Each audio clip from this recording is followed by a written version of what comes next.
Madame, Monsieur, bonsoir. Merci de suivre Télémétropole à l'heure de Métro News. Voici les principaux titres à la une. Au moins un mort et 3 blessés lors d'une opération menée par la police nationale et la Task Force ce mercredi 20 mai 2026 à Grandmont près de Dessalines.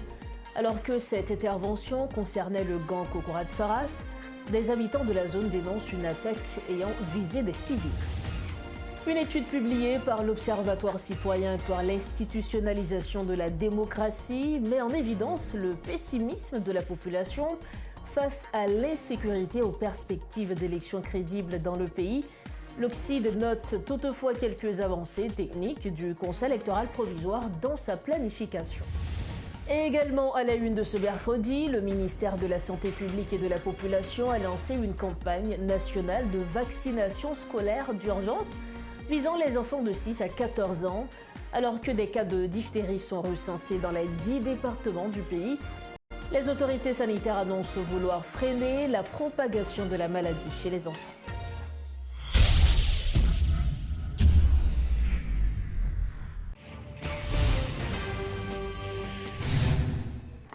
Bienvenue au développement des titres de l'actualité. Une personne a été tuée et 3 autres blessés lors d'une opération menée par la PNH et la Task Force ce mercredi 20 mai 2026 dans la localité de Grandmont, située près de la commune de Dessalines. Cette intervention visait à démanteler le groupe armé Kokorat Saras, opérant dans la première section communale de la Croix Péris, dans la commune de l'Ester. Selon le pasteur Ézéchiel Nissage, les victimes seraient des membres de la population civile. Il affirme que dès 4 heures du matin, un hélicoptère aurait lancé un drone kamikaze alors que les habitants dormaient encore.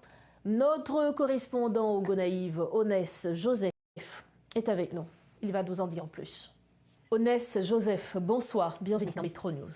Bonsoir Roseberline Batelmi, bonsoir à toutes téléspectateurs, téléspectatrices et Télémétropole. Qui en situation est dans le moment que n'a pas la Onès Joseph par rapport avec l'offensive que nous connaissons que PNH l'a fait contre Gangyo. Qui j'en ça y est dans le moment est-ce capable de nous plus de détails? Justement, Roseberline, nous sommes capables de dire situation à un niveau et commune l'Ester. Plus particulièrement dans la localité à Grandmont qui est située quelques mètres ensemble avec commune de Salines. Maintenant, dans le cas d'opération, la police ensemble avec la force a mené. Dans la localité, il y a 3 personnes qui ont même sorti blessés, il y a là qui mourent. Et dans le cas d'opération, ça, contre le groupe gang Kokorat Saras, que nous connaissons, qui est un groupe gang qui a opéré là pendant plus de 5 ans. Dans le niveau commune de l'Ester, pour matin, gagné selon pasteur Ézéchiel Nissage, qui même a dirigé l'église et qui est l'église chrétienne d'Hébreu. Il fait connaître que l'opération ça a été commencée vers les 4 heures du matin, côté population civile elle-même qui a dormi dans la localité à Grandmont. Il y a été des drones qui tombaient dans la localité. Ça qui la cause, gagné 3 personnes qui blessés, gagné qui mourent. Et il fait connaître tout, et pendant l'opération, ça, gagné moun tout était couillé avec l'hôpital. Il a bien chance de vérifier qui quantité de moun était comme ça. Mais selon ça, il fait connaître que la police a doué mener l'opération de façon pour ça que la population civile elle-même n'est pas arrivée ciblée. Donc, si nous comprenons bien, 3 blessés ça yo avec moun sa qui mourir, c'est de moun qui non population civile et yo pas blessé ni mourir en bas mais gang. Moun sa yo pas gagné et n'daka dit yo pas en bas et yo pas théorisé par gang selon ça passe à lui-même il fait comprendre que lui-même tout il y a l'église dans la communauté il fait connaître que l'église a dirigé l'école a dirigé moun a fonctionné de manière paisiblement pas de gagner ça que aucune pression qui gagne rapport avec gang c'est-à-dire gang Kokorat Saras qui t'a intimidé. Offensive c'est que la police a mené au niveau de commune l'Ester. Est-ce que vous pas conduit également avec la mort de bandits armés? Bon, on est que l'opération ça a mené, il y a près de 8 jours depuis mercredi passé, jusqu'à aujourd'hui mercredi, l'opération ça a mené. Nous connaissons que route nationale numéro 1, qui lui-même pas gain trop accessibilité au niveau de l'Ester pour arriver jusqu'à Gonaïve. Parce que la majorité des machines qui sont sorties dans le Grand Nord pour aller dans le Grand Sud pays, ils ont même des grosses difficultés pour être capable de traverser. Et c'est ça qui la cause tout, la police même n'y fait intervention ça. Et comme ça, tout est gagné de monde tout qui, même, qui, en termes de support, qui était voté avec la police, qui, même, tout à victime, vendredi passé, dans le cadre des opérations, toujours, parce que les gens, ça, eux-mêmes, ils étaient censés aller dans le fief.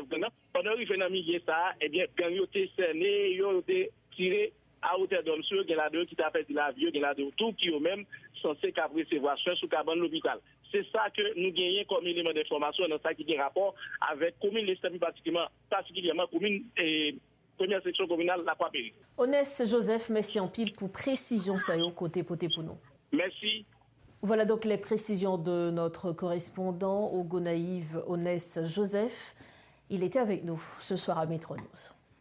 Merci de votre fidélité à Métro News. Alors que la situation sécuritaire demeure tendue dans plusieurs régions du pays, la 22e promotion de la police nationale a célébré ce 20 mai ses 15 ans d'existence. Cette célébration, organisée dans un contexte particulièrement difficile, a été l'occasion pour les membres de cette promotion de dresser le bilan de leur parcours, marqué notamment par la perte de plusieurs de leurs pairs.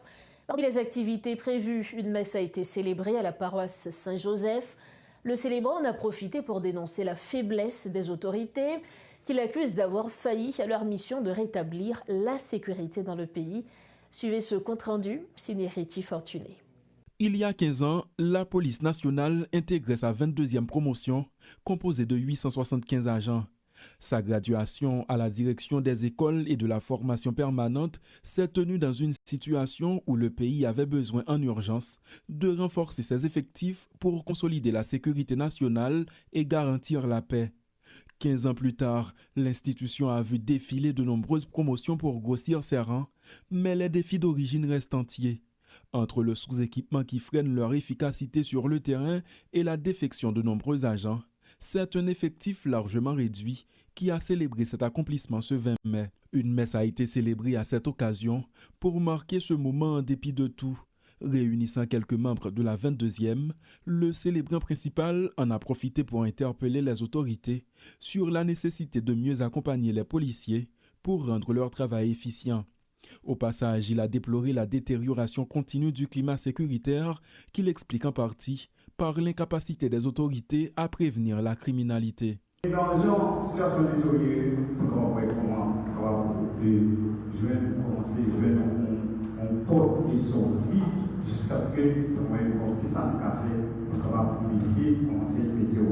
C'était l'occasion pour des membres de la promotion de faire le bilan de leur parcours et des contraintes auxquelles ils font face au quotidien.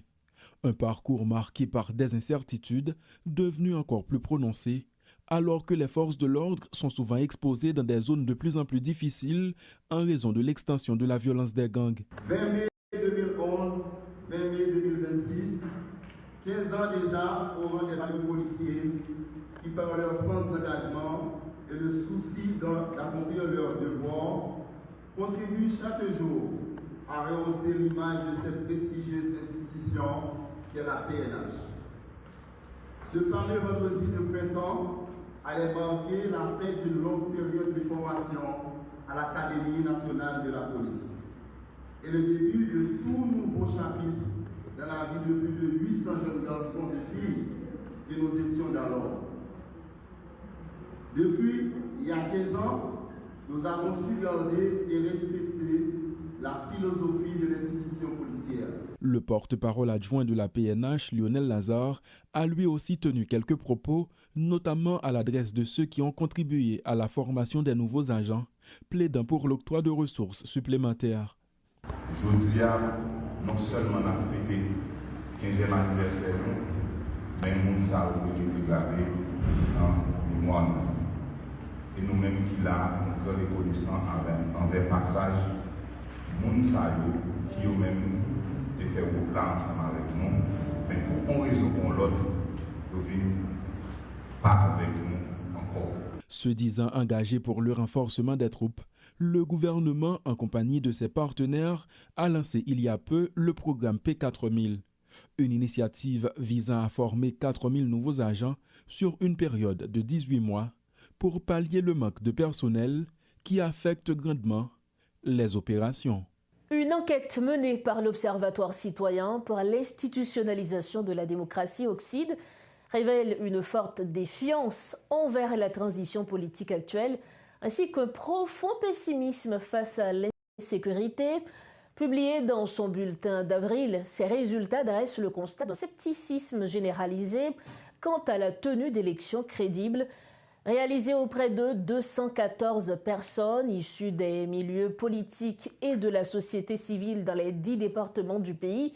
L'étude montre que la quasi-totalité des répondants constate une nette aggravation de la situation.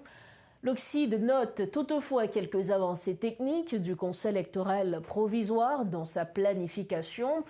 Néanmoins, l'Observatoire souligne que les structures locales, notamment les bureaux électoraux communaux et départementaux, restent fragiles et largement dysfonctionnels. Pour en parler, nous recevons le professeur Rony Desroches. Monsieur Rony Desroches, bonsoir. Bienvenue à Métro News. Bonsoir Rose Berline, bonsoir aux téléspectateurs et téléspectatrices de Télémétropole. Au cœur de l'information ces derniers jours, le processus électoral qui est toujours maintenu notamment par le Premier ministre selon ses derniers propos le 18 mai dernier. Nous avions débattu de plusieurs articles justement constituant qui font partie du projet de décret électoral. Aujourd'hui, nous en parlons encore. Et l'un des articles que nous allons particulièrement mettre l'accent, c'est l'article 71.1. Monsieur Desroches qui dit que la consultation populaire sur un nombre limité de changements de la Constitution lors du premier tour de l'élection présidentielle et des élections législatives, ce qui nous fait croire que le référendum et les élections se tiendront simultanément. Quel est votre avis, votre lecture par rapport à cela ? Bon, je crois que c'est une très bonne idée parce que après près de 40 ans d'expérience de la Constitution de 87 et de la Constitution de 87 amendée, je crois que le peuple haïtien s'est rendu compte qu'il y a un certain nombre de changements qui s'avèrent indispensables, particulièrement en ce qui concerne l'équilibre des pouvoirs entre le législatif et l'exécutif, en ce qui concerne également la durée des différents mandats pour s'assurer d'une certaine harmonisation entre ces mandats et pour éviter que nous n'ayons trop d'élections, n'est-ce pas, dans une fréquence trop grande parce que le pays ne peut pas supporter économiquement des élections chaque année ou chaque 2 ans. Donc, il y a des changements indispensables qu'il faut faire. Je crois qu'il faut profiter de ces élections pour les faire. Le dispositif prévu par le pacte pour la stabilité et l'organisation des élections, à savoir de faire le référendum sur l'amendement constitutionnel en même temps que le premier tour, je pense que c'est une bonne idée. En effet, on peut faire par exemple le premier tour des élections présidentielles, le premier tour des élections sénatoriales et peut-être pour la Chambre des députés, n'est-ce pas, d'abord. Et ensuite, on peut faire les élections pour les maires, pour les élus locaux durant le second tour, n'est-ce pas? Je crois que c'est une possibilité. Ça nous permet de faire l'amendement constitutionnel qui s'avère indispensable en même temps qu'on fait les élections sans avoir 2 élections qui pourraient en quelque sorte coûter très cher au pays. Donc pour vous, c'est un bon moyen, ça va avoir un impact positif, notamment ce qui a trait à l'économie en termes de dépenses. C'est surtout ça, l'avantage. Bon, en termes de dépenses, c'est important parce que nous savons que le pays est dans une situation extrêmement difficile. Nous venons de rentrer dans notre 8e année de décroissance économique. Nous n'avons pas eu de création de richesse, de croissance économique pendant près de 8 ans. La situation est extrêmement difficile. Il y a des situations terribles aujourd'hui quand on pense par exemple à toutes ces personnes déplacées, quand on pense par exemple à toutes ces infrastructures sociales, que ce soit les infrastructures éducatives, les écoles, les universités qui ont été vandalisées, brûlées, incendiées, les hôpitaux, n'est-ce pas, qui ont été détruits par les bandits. Et quand on pense qu'il faudra reconstruire tout ça, le pays ne peut pas se permettre de faire des dépenses inconsidérées. On doit faire des économies en toutes choses. Donc, si on peut faire ces économies en faisant coïncider les élections et le référendum, je pense que c'est une bonne solution. Toujours Bien entendu, comme l'a dit le pacte, il faut que ça soit des changements limités. Justement, nous allons aborder ces changements limités. Quelle forme ces changements vont prendre? En quoi, justement, comment expliquer ce changement limité? Bon, aujourd'hui, il y a un problème qui se pose. D'après le pacte pour la stabilité et l'organisation des élections, ce sont les signataires du pacte qui doivent proposer à l'exécutif un certain nombre de changements limités. Je crois qu'il y a un consensus sur un certain nombre de changements qui s'avèrent nécessaires. J'en ai cité un ou deux. Par exemple, la question de l'équilibre entre les pouvoirs exécutifs et législatifs. Par exemple, que le président de la République puisse choisir son Premier ministre sans que le Premier ministre ait à être voté par le Parlement. Ça, je pense que c'est un changement indispensable. Ça évite tous ces problèmes de chantage que l'on a vécu au cours de ces dernières années entre les parlementaires et l'exécutif pour avoir des postes de Premier ministre ou bien des postes de ministre ou de directeurs généraux pour leurs partisans, etc. Il y a par exemple la question de la fréquence des élections. Actuellement, tel que c'est, on aura des élections soit chaque année ou chaque 2 ans. C'est trop pour l'économie du pays. Si par exemple on s'entend pour avoir un alignement des mandats, par exemple 5 ans pour tout le monde, 5 ans pour la présidence, 5 ans pour les parlementaires, 5 ans pour les élus locaux, à ce moment-là, on pourra avoir des élections tous les 5 ans. Ce sera également non seulement une économie pour le pays, mais nous savons que la période électorale est toujours une période d'instabilité politique. Donc, ça va permettre d'avoir une stabilité pendant un certain nombre d'années, en tout cas, on l'espère. Alors, Monsieur Desroches, pour finir. Je crois que sur lesquels presque tout le monde est d'accord. Par exemple, le fait de ne plus avoir des cartels de 3 membres à la tête des mairies ou à la tête des collectivités territoriales comme la section communale, d'avoir un maire unique ou bien un CASEC unique. Je crois il y a un consensus sur un point comme ça parce que en général, dans les cartels, les 3 membres n'arrivent pas à s'entendre. Monsieur Rony Desroches, pour mettre fin à cette entrevue, vous aviez dit, et on le sait, seuls les signataires du pacte national pour la stabilité et les élections vont faire des propositions. Maintenant, est-ce qu'il n'y a pas un risque de crise pré-électorale? Les partis qui n'ont pas signé le pacte, est-ce que vous avez anticipé leur réaction? Non, mais les signataires du pacte vont faire des propositions. Cela ne veut pas dire que ces propositions seront acceptées nécessairement. D'ailleurs, je crois qu'il y a un certain flou sur cette question. Il me semble qu'aujourd'hui, le Premier ministre devrait prendre une initiative parce que la sagesse populaire haïtienne dit que cabrit en pile met mourir dans code. Vous avez 300 signataires et même plus de ce pacte.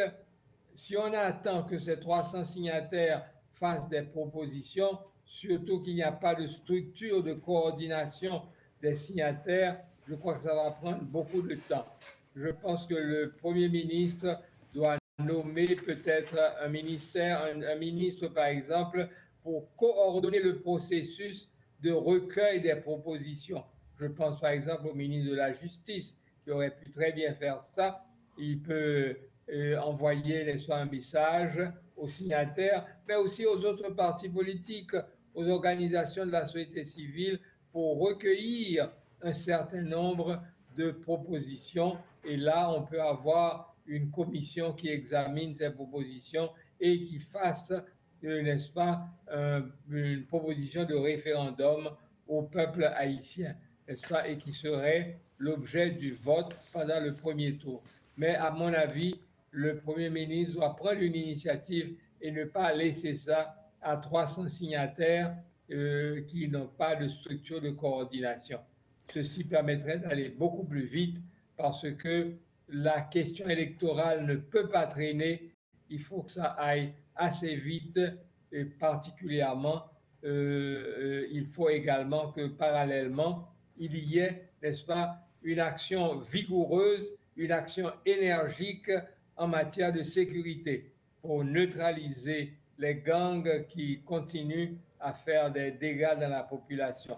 Je crois que de ce côté-là, il faut que le pouvoir exécutif se montre beaucoup plus énergique, beaucoup plus déterminé pour neutraliser les gangs et arriver à accorder une certaine sécurité pour que le processus électoral ait lieu et que la vie haïtienne reprenne normalement.